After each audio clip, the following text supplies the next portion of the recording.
Welcome back, your boy FR double E coming back with it again. And we are doing something a little different. I know I posted about this, and I finally received my summer cart the other day. If you guys don't know what that is, it's basically a flash cart. What those are is they're devices that you can I guess hook up to your game consoles. They have them for handheld devices too. Mainly, cart as like a cartridge. So I don't know if it stays in the hemisphere of cartridges. I believe so. I believe that's why they call it a flash cart. You know, I've heard a flash card, but so basically, what this one is it's a Nintendo 64 one, and it's plug and play. So it's just like a Nintendo 64 game. You just plug it into your Nintendo 64, and boom, there you go. Of course, the way they sell these, they sell them where you can buy them, and you can buy the card itself, and then you have to do all this. You have to prepare a SD card because that's how it runs. The cartridges are kind of cool. They have an SD card slot, so just imagine a Nintendo 64 cartridge with a micro SD card slot and a USB C port. So that's kind of how you can interface with them. You can hook it up to your computer with the USB. The way you upgrade the firmware when because this is like software, this is like firmware. So every once in a big while they'll have updates for this, and the way you do have to update this is you have to connect it to your computer with the USB C port, and then you do have to do it through the command terminal, through terminal prompt through the command prompt. But it's fairly easy. They have instructions on how to do it. It's basically just setting your directory and going from there. But like I said too, I mean that's if you want to do that yourself and want the latest and greatest firmware version for this cart, because the ones they may, if like I said, you can order the cart itself and do all this on your own, or you can order it. Well, they'll have a SD card prepared for you, so it's just basically plug and play.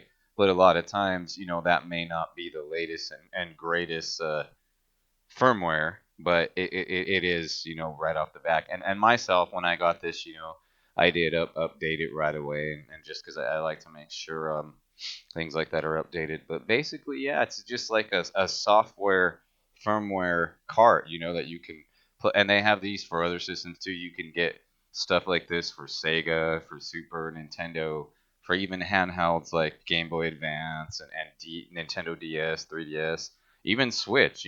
Cartridge based. They're not disc based, so I believe they have flash cards, or do you want to call them flash cards for Switch? But for the Switch, they're a little bit more expensive. Whereas you can get a flash cart for your Super Nintendo and your Sega for like 19 bucks. These summer carts were a little more. They can get pretty pricey.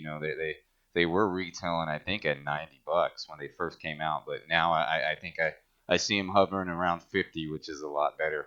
Because there's other carts like this too. The main one is the EverDrive. That's kind of like the de facto, but with the EverDrive, it's like 170 bucks or something. So it's basically three times as much as this car. This is kind of just like an open source, affordable alternative to the Evercart. I mean, I was able to see myself spend 50 bucks on this, whereas the $170 for the Evercart is a little steep for me.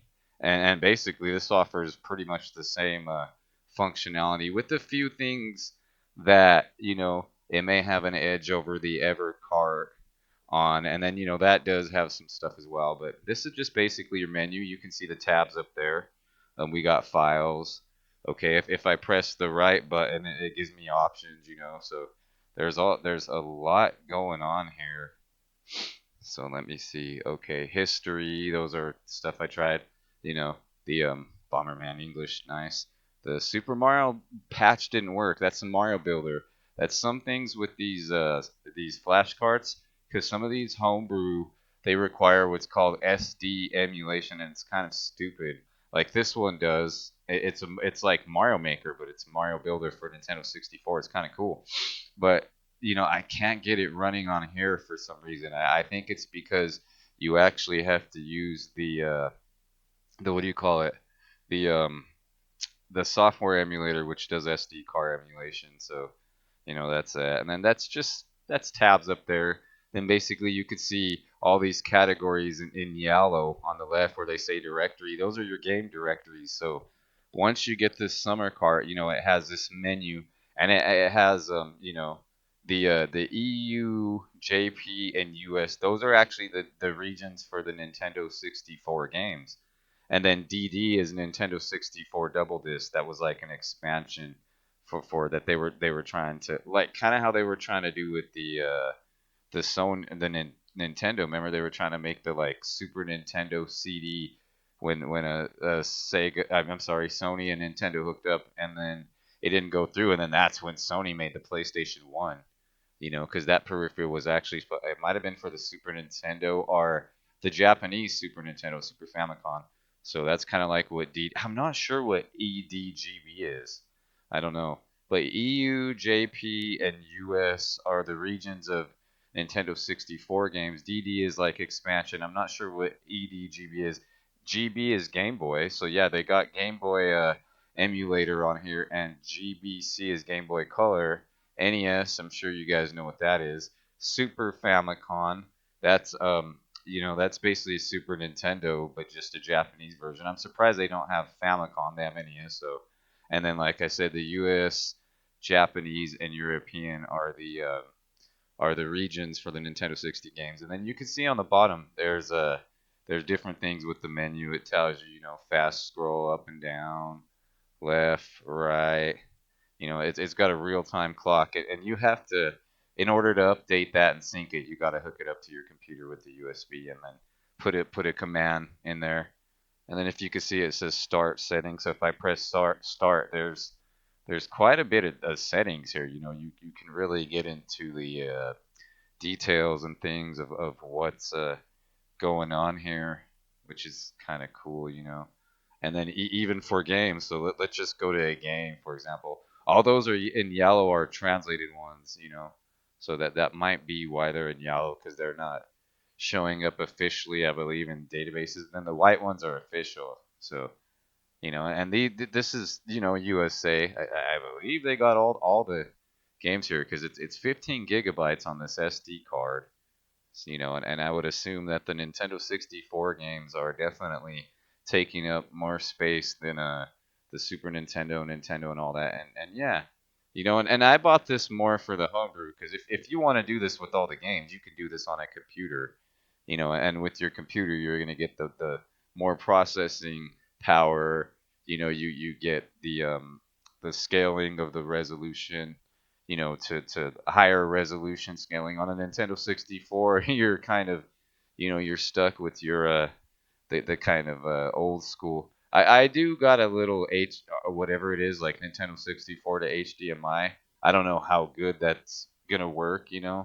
I mean, I think basically it just kind of like scales your screen to fit a modern resolution. I don't know if it actually scales it to like resolute to that. I don't know though. I mean, maybe. But like I said, with these older, videos, you got to keep your expectations a little tempered there. But yeah, so this is like the English, and if you want to go back, you just press B. It's on the bottom. It says Japan, Europe. So we'll go here.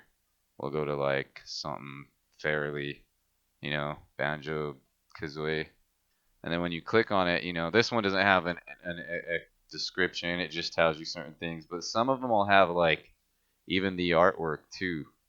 Like I was looking to watch this one, and I've never played this, but the Rugrats game. So like, let's see. So if watch this. So if you click that one, okay, I guess it didn't. But it seemed like last time.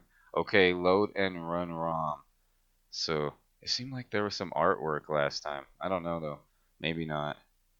But some of them, they will have the artwork and stuff. Extra info. Okay. Yeah.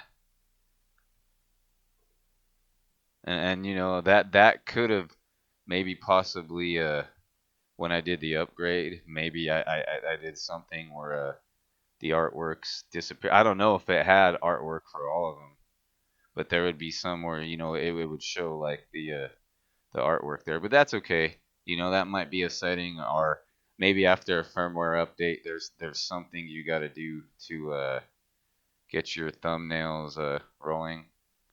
See, Bomberman don't have much on it, but yeah, it's just basically plug and play.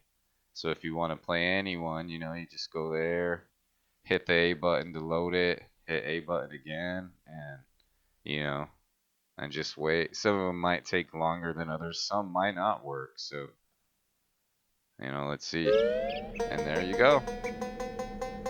But like I said, you can do all this on. I mean, it's cool doing it on your Nintendo 64. The whole point of this way of doing it is plug and play. Whereas if you're gonna be doing it on your computer, you have to kind of learn how to set up the emulators, do all that crap. So it's kind of a pain in the butt.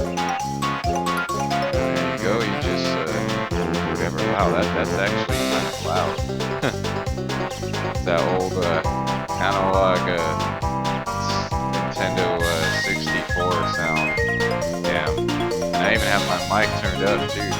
That's okay though. I could turn these volumes down a little bit. Okay, okay. Yeah, let's see. No, that might be a little better. But yeah. So that then if you want to play, you just play. But that's one of the features that's one of there we go.